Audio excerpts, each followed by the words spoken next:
আমি তোমাদের তিয়াশা দিদি। বুঝতেই পারছো শব্দ শুনে বাইরে প্রচন্ড বৃষ্টি পড়ছে, কিন্তু তার মধ্যে ভিডিও করতে হচ্ছে। তোমরা একটুখানি এই প্রবলেমটাকে অ্যাডজাস্ট করে নিও। আজকে আমি খুব ছোট্ট ছোট্ট দুটো কোয়েশ্চেন নিয়ে তোমাদের কাছে এসেছি। তোমরা টেস্ট পেপার খুললেই, যেহেতু সামনেই এইচএস এর থার্ড সেমিস্টার চলে এসেছে, টেস্ট পেপার খুললেই তোমরা এই কোয়েশ্চেন গুলো প্রায় প্রত্যেকটা পেপারেই পাবে। প্রথম প্রশ্ন হচ্ছে বার বডি নির্ণয় করতে দেবে। ধরো তোমাকে বলে দিতে পারে যে টার্নার সিনড্রোমের বার বডি নির্ণয় করো, বা ক্লাইনফেল্টার সিনড্রোমের বার বডি নির্ণয় করো, অথবা যে কোনো একটা এক্স এর সংখ্যা দিয়ে 4টে 5টা 6টা এক্স দিয়ে বলতে পারে এখান থেকে বার বডি কটা আছে। বার বডি কিভাবে নির্ণয় করবে? জানা থাকলে 1 সেকেন্ডে হয়ে যাবে, না জানা থাকলে কিন্তু করতে পারবে না।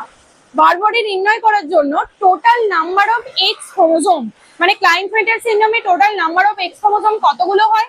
আমরা জানি ক্লাইনফেল্টারে এক্স এক্স ওয়াই হয় অ্যালোজোম, তাই তো? তাহলে total number of X chromosome হচ্ছে দুটো, তাহলে 2 - 1 করে দেবে, মানে total number of X chromosome -1। তাহলে টার্নারের ক্ষেত্রে কি হবে? x0, তাহলে টোটাল নাম্বার অফ ক্রোমোজোম কটা? এক্স ক্রোমোজোম কটা? একটা, তাহলে 1 - 1 মানে 0। টার্নারে কোনো বার বডি থাকে না। যদি নর্মাল মহিলা বলে, মহিলাদের ক্ষেত্রে দুটো এক্স ক্রোমোজোম থাকে এক্স এক্স, তাহলে total number of X chromosome দুটো -1 একটা। যদি নর্মাল পুরুষ বলে এক্স ওয়াই, অর্থাৎ total number of X chromosome একটা, -1 মানে 0। নর্মাল পুরুষদেরও কোনো বার বডি থাকে না।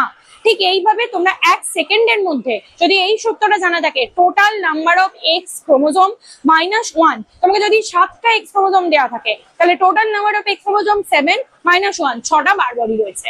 বুঝতে পেরেছো? বার বডির সংজ্ঞা এই সব ব্যাপারে তো তোমরা জানো, সেটা আমি এখানে বলছি না, কিন্তু বার বডির নির্ণয়টা এইভাবে তোমরা কিন্তু 1 সেকেন্ডের মধ্যেই করে ফেলতে পারবে।